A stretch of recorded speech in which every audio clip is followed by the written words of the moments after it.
Hello friends, मुझे एमती काली कही कि आज आम भाइस प्रेसिडेंट उपर पूरा डिटेल्स रे डिस्कस करबा। आपण मैंने ऑलरेडी बहुत सारा वीडियो देखि सारे, बाकी ये मु आम एग्जाम पॉइंट ऑफ व्यू रे जेतिकी पॉइंट इंपोर्टेंट सेतिकी ही कवर करची। कहीं आम के पढ़ा ताठू बेसी इंपोर्टेंट के छाड़ा, तो से हिसाब रे मु जोटा जोटा इंपोर्टेंट से पॉइंट ही नहीं आउ किसी पॉइंट जोटा आमको जाना दरकार से पॉइंट भी नहीं। तो आसन स्टार्ट करवा। तो फर्स्ट हूँ vice president, second most important constitutional post. Vice president का जो पोस्ट है आमर second most important constitutional post. तो फास्ट इम्पोर्टाट पोस्ट कोटा प्रेसिडेंट कर। नेक्स्ट हूँ post of vice president and its all related provisions inspired by the constitution of America. अमेरिकार constitution रु आम बोरो कर कौटा भाइस प्रेसिडेंट को पोस्ट आउ तांको रिलेटेड जहाँ भी प्रोविजन अच्छी सब आम आनी कौटू अमेरिकार कॉन्स्टिट्यूशन रु। फ्रेंड्स, जोटा बेसी इंपोर्टाट मुझे आपको कहीदेवी। तो यहाँ भी बहुत इंपोर्टाट कि कौ कॉन्स्टिट्यूशन रु आम आनी भाइस प्रेसिडेंट पोस्ट। नेक्स्ट हूँ इंपोर्टाट प्रोविजन्स कौ कौ आर्टिकल अच्छी भाइस प्रेसिडेंट। तो आर्टिकल 63 to 69, 63 ରୁ 69 भितर अच्छी। आउ पार्ट हूँ 5। तो सब आर्टिकल आम डिस्कस करिया। आर्टिकल 63 रे कौन अच्छी, देयर साल be a vice president of India, माने इंडिया रे जने भाइस प्रेसिडेंट रहा दरकार। सेटा अच्छी आर्टिकल 63 रे। आउ कौन अच्छी, एटा गोटे सेकेंड कॉन्स्टिट्यूशनल पोस्ट। तो आर्टिकल 63 रे अच्छी कि आमर भाइस प्रेसिडेंट रहा दरकार। आउ तांको पोस्टा हूँ सेकेंड कॉन्स्टिट्यूशनल पोस्ट। फर्स्टा हूँ राष्ट्रपति। तापर 64 रे कौन अच्छी, ex officio chairman of Rajya Sabha. तो भाइस प्रेसिडेंट जी आमर सी एक्स ऑफिसियो चेयरमैन हे राज्यसभा रे सी चेयरमैन हे बाय डिफॉल्ट जी आमर भाइस प्रेसिडेंट। सेटा को आर्टिकल अच्छी 64 रे अच्छी। And he is not a member of either house of parliament. जो लोकसभा कि राज्यसभा कौन से मेंबर नथिबे। जेमिति आमर लोकसभा रे हेड होचंती किए आमर लोकसभा के स्पीकर, किंतु राज्यसभा रे होचन चेयरमैन। किंतु जे लोकसभा आमर स्पीकर सी होचंती से लोकसभा जड़े मेंबर भितर इलेक्ट हुआ, किंतु राज्यसभा जी चेयरमैन बा आमर जे भाइस प्रेसिडेंट से राज्यसभा मेंबर नुहंती, राज्यसभा नुहंती कि लोकसभा नुहंती। तो यहाँ हूँ डिफरेन्स चेयरमैन आउ जोटा स्पीकर भितर। स्पीकर होचंती मेंबर लोकसभा किंतु चेयरमैन मेंबर नुहंती। नेक्स्ट हूँ आर्टिकल 65।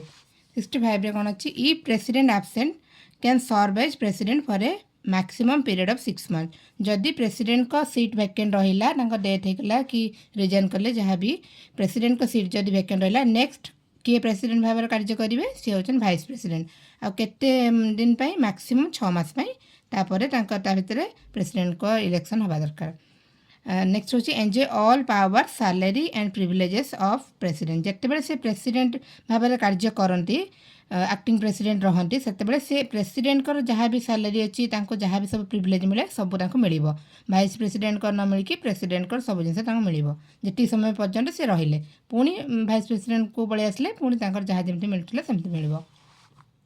तापर हूँ आर्टिकल 66। 66 रे कौन अच्छी, तांकर कौन क्वालिफिकेशन रहा दरकार आउ इलेक्शन जहाँ भी प्रोसीजर अच्छी से 66 रे अच्छी। तो जोटा अच्छी कौन कौन तांकर क्राइटेरिया रहा दरकार। फास्ट हूँ भारत नागरिक होता दरकार। आ एज मिनिमम हूँ 35 वर्ष हवा दरकार। नेक्स्ट हूँ eligible to be elected as a member of Rajya Sabha. Rajya Sabha member पाई जहाँ भी एलिजिबिलिटी अच्छी तांकर सेटा एलिजिबिलिटी रहा दरकार। राज्यसभा से मेंबर हेबेनी किंतु एलिजिबिलिटी रहा दरकार। Should not hold any office of property. ये आप जानते सबुत कौन से ऑफिस से होल्ड करना दरकार at the time of election. तापर डिपोजिट करेंगे केते सिक्योरिटी अमाउंट 15,000 टंका। 15,000 टंका से देवे। आउ जो 15,000 टंका रिफंड केबे हम ये टी एक्सट्रा जिनस आम जानदेवा। तांको केबे रिफंड हो पार विन्स इलेक्शन। जदि से इलेक्शन जीतीगले तो तांको रिफंड मिल ना।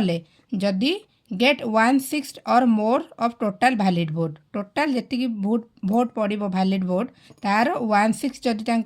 भोट मिलला ताहले जाइए पैसा मिल। नहले नॉमिनेशन कैंसल और ही विड्रॉ। नहले जदि नॉमिनेशन जेकोसी भी कारण पर कैंसल हो गला कि सी निजे विड्रॉ करदेले ताहले पैसा मिल। जदि वैलिड वोट 1/6 न मिलला कि सी इलेक्शन भी न जीतिले ताहले पैसा बुड़ला आ मिलनी। नेक्स्ट हूँ प्रपोजर एंड सेकेंडर। तो तांकर जो इलेक्शन हुए से 20 जन प्रपोजर रुहंती, 20 जन सेकेंडर रुहंती। तो प्रपोजर प्रपोजर और सेकेंडर कौन प्रपोजर होउचंदी जेते माने जो भाइस प्रेसिडेंट हेबे बोली जे तांको प्रपोज करिवे किछि लोक तो सी जो प्रपोज कले तांको आउ किछि जण एमपी माने सपोर्ट करिवे तांको प्रपोजल को से माने सपोर्ट करिवे तो से मानु कहते सेकेंडर आगे फास्ट किछि जण प्रपोज करिवे तापर किछि जण तांको प्रपोजल को सपोर्ट करिवे तो सेटा कहते सेकेंडर तो 20 इलेक्टर्स 20 जण एमपी तांको प्रपोज करिवे आउ 20 इलेक्टर्स एमपी सेकेंड करिवे तो एटा भी इंपोर्टेंट 20 एमपी प्रपोजर 20 एमपी सेकेंडर तापर किए सब वोट करेंगे all members of Lok Sabha and Rajya Sabha elected and nominated Lok Sabha और राज्यसभा जिते भी मेंबर अच्छा से इलेक्टेड हूँ कि नॉमिनेटेड हूँ समस्ते वोट करेंगे नेक्स्ट हूँ आर्टिकल 67 कौन अच्छी टेन्योर ऑफ ऑफिस जो ऑफिस टर्म केते 5 years from the date on which he enters upon his office तो जेबे से जॉइन कले आज भाइस प्रेसिडेंट सेबेठू 5 वर्ष तो यहाँ गोटे क्वेश्चन भी आसीपारे एबे जो आम जगदीप धनखड़ छाड़िले तापर तांकर टेनर बाकी था तो ये नुआ जी प्रेसिडेंट भाइस प्रेसिडेंट हेले तो सी जो बाकी था से टर्म करेंगे ना पूरा 5 वर्ष तो आंसर हम पूरा आज जो जब से ऑफिस जॉइन कले सेबेठू पूरा 5 वर्ष जाए टेनर रहिबो नेक्स्ट हूँ जोटा कि इम्पोर्टेंट प्रोसीजर फॉर रिमूवाल माने भाइस प्रेसिडेंट को जब रिमूव करवा से तार जो प्रोसीजर भी अच्छी ये आर्टिकल 67 ऑफिस टेनर केते रहबा और प्लस रिमूवाल भी अच्छी तो रिमूवाल जो माने प्रपोजल दिया जाए proposal to remove the vice president from office is first introduced in Rajya Sabha से फास्ट राज्यसभा दि जाए ये भी गोटे क्वेश्चन कि जदि भाइस प्रेसिडेंट को रिमूव करने चाहिए माने एमपी माने तो से जो प्रपोजल देवे राज्यसभा देवे ना लोकसभा देवे तो राज्यसभा कहीं सी राज्यसभा जेहेतु अच्छी तेणुक प्रपोजलटा फास्ट इंट्रोड्यूस हम राज्यसभा आउ सेटा इंट्रोड्यूस करने सिग्नेचर दरकार एटलिस्ट 1/4 मेंबर जी भी मेंबर अच्छा सभा तार 1/4 जनकर सिग्नेचर एटलिस्ट रिक्वायर्ड तो तापर जाए से प्रपोज करेंगे जदि से चाहिए कि भाइस प्रेसिडेंट को हटेबार अच्छी आउ ता पूर्व से प्रपोजल दबा पूर्व 14 days बिफोर नोटिस देवाक पड़ो तो यहाँ भी इम्पोर्टाट माने 14 दिन आगु नोटिस देवाक पड़ो आगे भाइस प्रेसिडेंट को तापर राज्यसभा जब पास हो गला देन लोकसभा भी अप्रूव हवा दरकार राज्यसभा पास होगा लोकसभा को जीव तो यही जो आर्टिकल 67 से 67 ही अच्छी जोटा आमर रेजिग्नेशन भी तो जोटा भाइस प्रेसिडेंट जोटा रिमूव हे तो 2 types रे हो पारे remove by passing resolution in Rajya Sabha जोटा मुझे कहली कि राज्यसभा प्रपोजल देवे तापर पास लोकसभा को जीव तापर से बाहर कर दिया तो सहीटा हो पारे आर्टिकल 67B रे अच्छी और आर्टिकल 67A रे रेजिग्नेशन दे पारे तो राष्ट्रपति जोटा उपराष्ट्रपति 2 types रे रिमूव हो पारे गोटे हूँ प्रपोजल देकी रिमूव करा जोटा कि राज्यसभा रे दिया जिवो राज्यसभा पास हेले लोकसभा अप्रूव कलापर रिमूव कर दिया सेटा हूँ 67B रे अच्छी आ गोटे सी रेजिग्नेशन निजे दे पारे सेटा हूँ 67A this is very important article 67A जो आर्टिकल अनुसार आमर जगदीप धनखड़ रिजाइन देले तो आर्टिकल 67 आम रेजिग्नेशन रिमूवाल अच्छी जोटा यहाँ प्रोसीजर ऑफ रिमूवाल आर्टिकल 67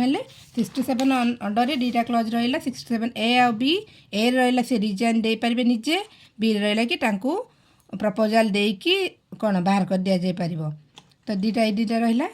तो तापर आम देखीदेवा आउ रेजिग्नेशन लो कौन रेजिग्नेशन विषय जेहेतु कहली तो सब एक सारे मुझे कहीदेली ऑलवेज बी इन राइटिंग सी गोटे जोटा रिजाइन करेंगे लिखित आकार से देवे क्या देवे प्रेसिडेंट को as soon as the president receive the resignation the post of vice president immediately become vacant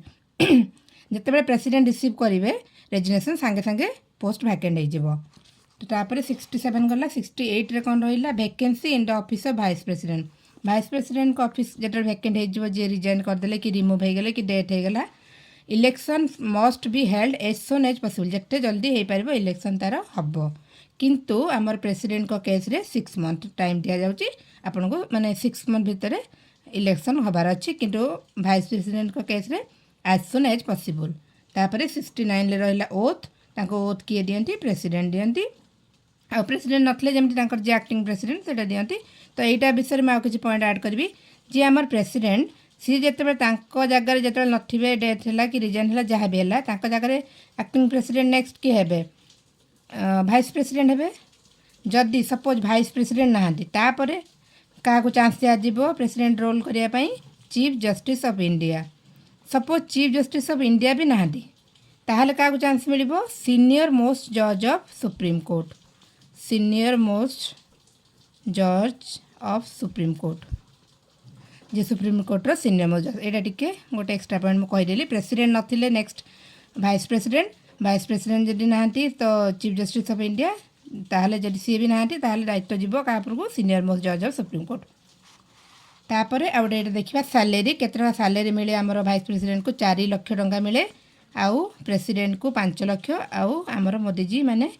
प्रधानमंत्री को मिलूँ 2,80,000 तापर आ गए जिन देखा एबे आमर जे रिजाइन कले जगदीप धनकर सी आमर 14th वाइस प्रेसिडेंट थे मन रखिए 14th आउ सी कौ स्टेट रू थे राजस्थान रू केते 11 अगस्त 2022 रु 21 जुलाई 2025 21 जुलाई डेटा भी टी इम्पोर्टाट ये दिन सी रेजिग्नेशन देते तापर गेट सैलेरी जो यहाँ गोटे इम्पोर्टाट यहाँ क्वेश्चन आसे कि आमर जे भाइस प्रेसिडेंट सी कौ हिसाब से सैलेरी पाती भाइस प्रेसिडेंट हिसाब से ना जोटा चेयरमैन ऑफ राज्यसभा तो सी पाती ex officer chairman of Rajya Sabha chairman हिसाब से दरमाटा मिले and this arrangement has been made under the salaries and allowance of officers and of parliament act 1953 तो यही एक्ट अनुसार ये डिसाइड है कि जो सैलरी मिले यहाँ तो इम्पोर्टाट नुहे फिर भी देखिदे नेक्स्ट हूँ भाइस प्रेसिडेंट कास्ट भोट तो भाइस प्रेसिडेंट भोट करती कि ना जो सभा से केवल गोटे टाइम भोट करनी जो टाए हुए कहीं से जेहेतु मेंबर नुहति तो सी भोट करती किंतु जो राज्यसभा भोट टाए हो जाए तो से टाइम ही केवल भाइस प्रेसिडेंट भोट करती तापर एबे आमर जोटा जी अच्छा हेले सी के सीपी राधाकृष्णन 15th यहाँ मन रखिए 15th भाइस प्रेसिडेंट आ सी कौ पार्टी बिलंग करते कौ पार्टी कैंडिडेट थे एनडीए एगेन्स्ट जी छिड़ा होते इंडिया ब्लॉक जी नोमिनी थे सी थे बी सुदर्शन रेड्डी यहाँ टी मन रख देते पचारि पारे नेक्स्ट आम देखा फुल इलेक्टोरल कॉलेज माने इलेक्शन जो है केते वोट से पाइले ये टिके नॉलेज पे आम देखीदेबा आउ इम्पोर्टाट भी तो टोटाल आमर जोटा अच्छी ये तो आप जानी आम स्ट्रेंथ के 245 राज्यसभा आउ लोकसभा 543 तो टोटाल 788 किंतु एबे प्रेजेंट केते जण एति रहिबा कथा हमर सीट किंतु सीट एति किंतु एबे केते जण अछंती मेंबर एबे अछंती राज्यसभा 239 आ लोकसभा 542 तो टोटाल 781 एबे अछंती नेक्स्ट होची केते जण भोट देइचंती तो भोट देइचंती टोटाल 767 जण भोट देइचंती तो ताधीर वैलिड भोट हैला केते 752 आ 15टा हेगला इनवैलिड तो आउ थर कहि दोची एटा आमर जो लोकसभा और राज्यसभा सीट संख्या केते 245 हूँ राज्यसभा लोकसभा हूँ 543 एबे किंतु केते जण अछंती प्रेजेंट मेंबर